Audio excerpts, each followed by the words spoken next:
Is the NBA rigged? I don't think so. At least not anymore. Especially as every professional sports league seems to be partnering with gambling and fantasy companies to increase their league's viewership and interactions.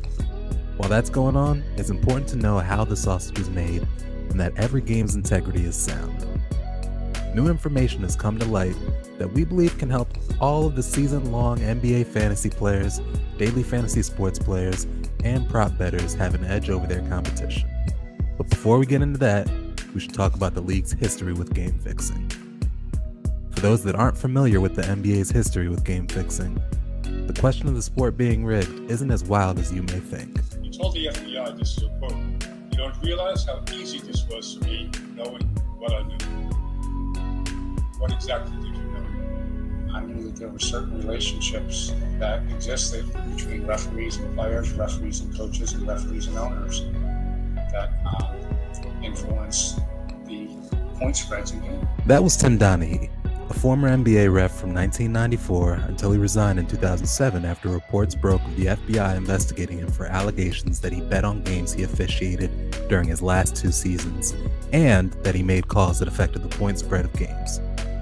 In August 2007, Donaghy pleaded guilty of 2 federal charges related to the investigation.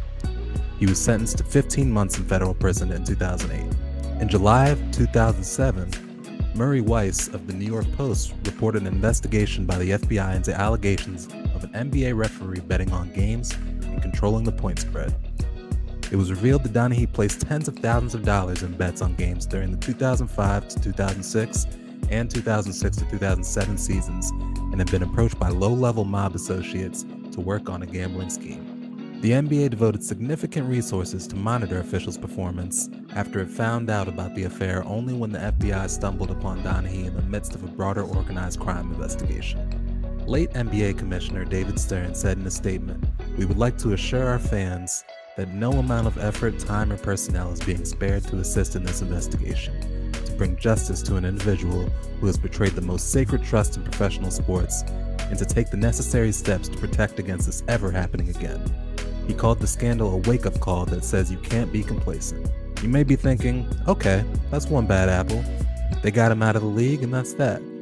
I'd like to think that's true, but the fact of the matter is that the league had a very incestuous reffing pool back in that time. Donaghy was born in a Philly suburb and attended the same high school along with 3 other NBA refs.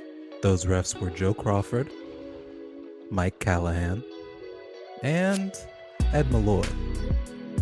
That is unbelievable! The referees are booed as they go off the floor. Brutal! David Guthrie is right there. Didn't have the guts to call it. Also, go Ed Malloy! Further, the 2 bookies involved in the scandal also went to the same high school as Donaghy.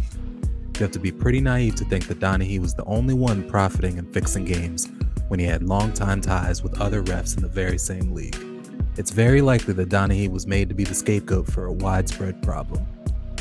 On June 10, 2008, Donaghy's attorney filed a court document alleging, among other things, that Game 6 of the 2002 Western Conference Finals between the LA Lakers and Sacramento Kings had been fixed by 2 referees. Tim knew referees A&F to be, quote, company men, always acting in the interest of the NBA. And that night, it was in the NBA's interest to add another game to the series. The Lakers won Game 6, attempting 18 more free throws than the Kings in the 4th quarter, and went on to win the 2002 NBA Finals. The teams were not named, but the Western Conference Finals were the only 7-game series that year.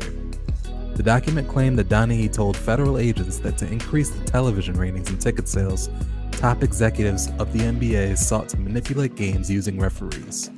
It also said that the NBA officials would tell referees to not call technical fouls on certain players, and stated that a referee was privately reprimanded by the league for ejecting a star player in the 1st quarter of a January 2000 game. Stern denied these accusations, calling Donaghy a singing, cooperating witness. Federal authorities investigated Donaghy's claims and found no evidence to support them. Which brings me to why you clicked on this video in the first place. What was the effect that this scandal had on the NBA, and what's the new information that's come to light? In early March of this year, Tom Haberstroh of Meadowlark Media and the Basketball Illuminati podcast made a Twitter thread of research that he started. The His findings are what you might actually expect. The NBA assigns its best, most experienced referees to the Lakers and Warriors, which are big market teams on TV constantly, and the worst caliber refs to the Orlando Magic, a small market rebuilding team. The league almost never puts rookie refs on Lakers, Sixers, and Knicks games, according to his research. Further, the TV channel with the largest audience will also tend to get the best refs. Knowing this, we can take what we learned from the past NBA ref scandals to extrapolate an edge. The NBA wants its stars to play in front of big audiences and play well. It's good for the game. That means when big market teams are playing, or games are nationally televised, you should be more inclined to take the over on game totals and superstar player props if you're a prop bettor or DFS player. You can expect superstars to get preferential calls in their favor, which leads to more scoring, or not get called for fouls when they should be called for fouls, which allows them to play more minutes than they would if they were in foul trouble. While I don't believe the NBA is fixed, we can't deny that they are certainly running a business, and we need to take that into account at the very least. Before you leave us, remember to hit that like button, drop a comment, and share to your friends. Make sure to subscribe to Triple Play Fantasy YouTube channel for all fantasy sports advice and player interviews. Here's a word from our sponsor, OddsJam. Here's an example from OddsJam of just how crazy the sports betting market is. You have all these books running around trying to set their lines independently. So here we can see an example from the Yankees-Twins game tomorrow. The Twins, for example, are plus 180 on BetMGM. They're plus 215 on Fox Bet.